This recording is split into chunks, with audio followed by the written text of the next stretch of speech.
Antes de comenzar con el video me gustaría decir que como YouTube está muy mal, me gustaría que se suscriban a este canal y darle a la campanita para recibir todos mis videos.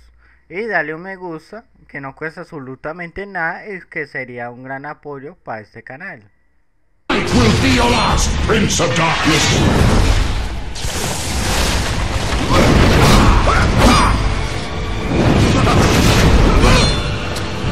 The stench of your soul is disgusting!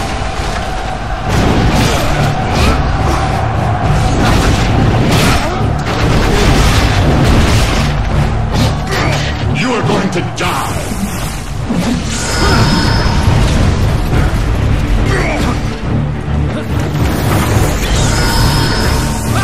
The stench of your soul is disgusting!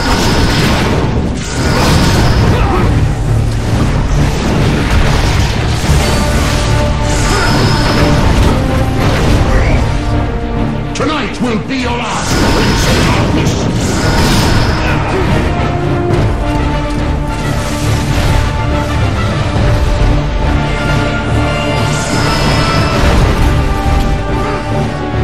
I will purge the world of your presence!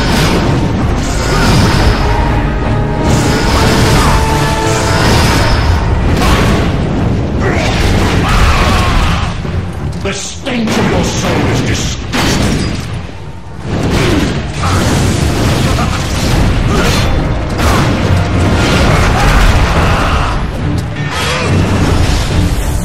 Tonight will be your last, Prince of Darkness!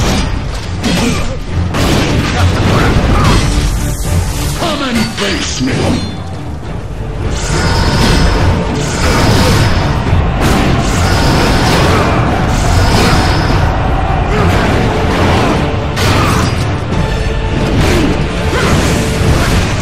Back to hell!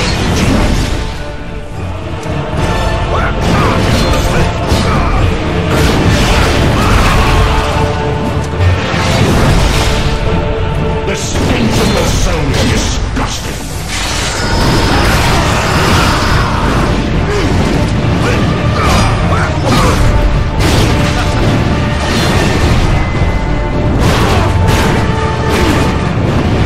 Come and face me!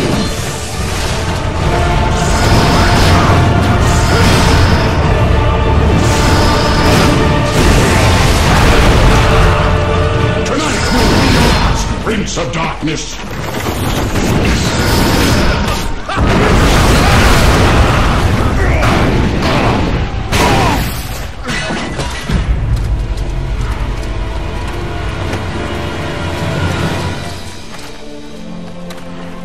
Christus vivit, Christus regnat, Christus ab omni malo te defendat, maledicti et excommunicati daimones, in virtute istorum factorum Dei I was nominum. like you once.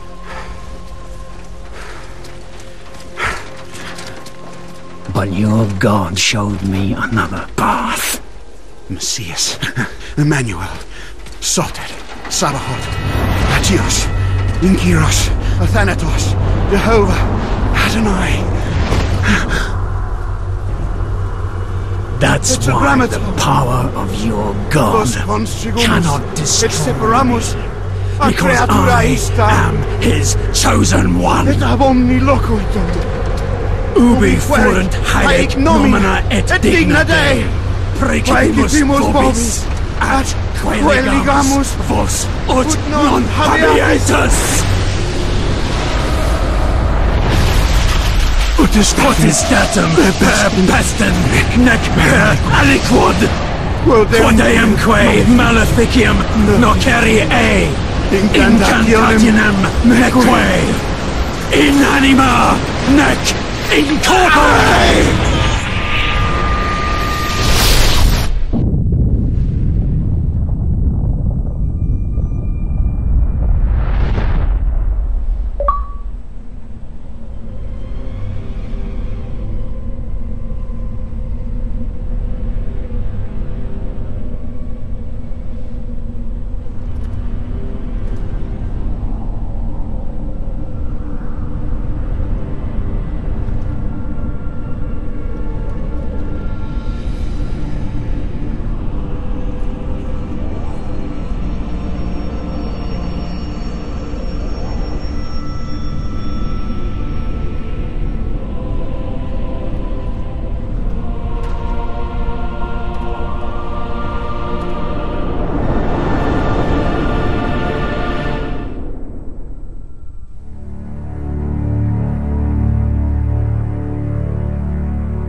In ages long past, there was once a warrior who was both noble and brave beyond all measure.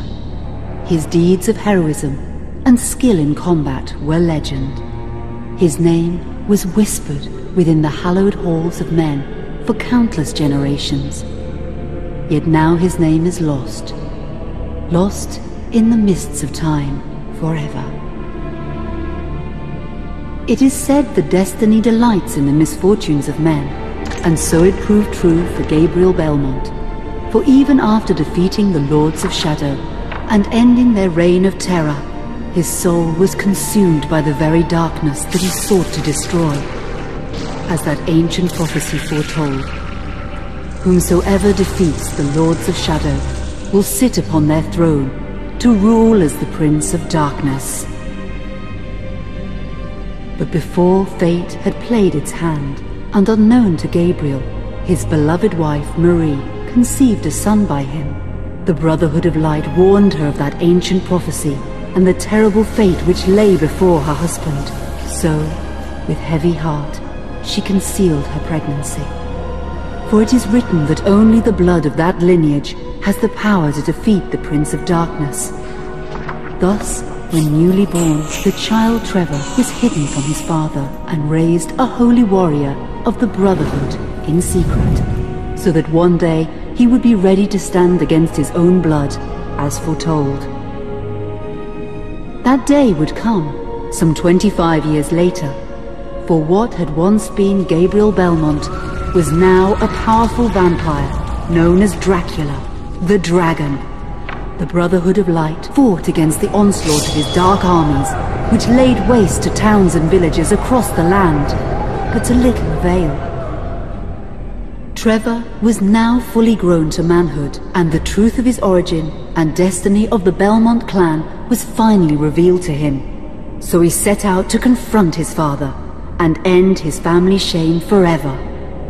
But Trevor failed and was mortally wounded in the confrontation with his father. He was no match for Dracula's terrible power. Yet, as he lay dying, Trevor finally revealed his true identity.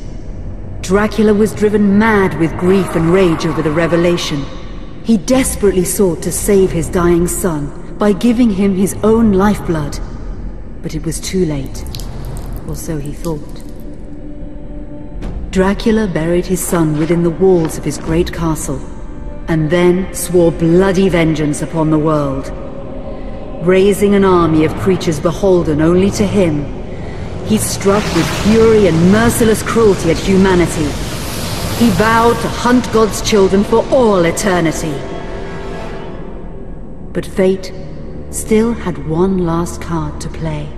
Dracula's blood had power, and that power now coursed through the veins of his dead son, slowly reviving him over many years, until one night he emerged once more into the world, not as a man, but as a creature like his father. What had once been Trevor Belmont was now gone forever. He was now a vampire like his father. Though he swore that he would not be like him, he would take the name Alucard. He would be a force for good, opposing his father's capacity for evil. In that very moment, Alucard swore to destroy Dracula. But fate had something else in mind. Meanwhile, Trevor's own son grew into a fearsome warrior with a reputation that far exceeded even that of his illustrious father. Simon Belmont knew little of his own lineage, nor his importance in the events to come. All he knew was that his mother had died at the hands of Dracula's minions when he was but an infant, and his father had been killed in single combat with Dracula. Found and raised by the people of White Mountains, Simon had but one purpose in life: to destroy Dracula for the murder of his parents. After years of training in the arts of war, Simon set off for Dracula's castle and a date with destiny. Once in the castle, Simon met Alucard, and knowing little of the true identity of his companion, joined forces with him. Blood bound them together, and fate took a hand once again, as finally they met their dreaded foe in mortal combat. Simon defeated Dracula with his whip, and yet Alucard sensed that all was not as it should be. Dracula would return.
An unusual hiding place for the Prince of Darkness.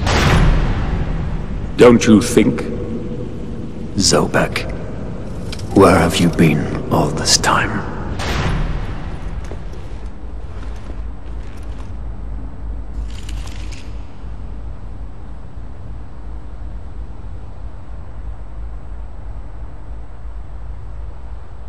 And what of you? Why have you been hiding all this time? Gabriel. Don't you dare call me that! Saint Dracul!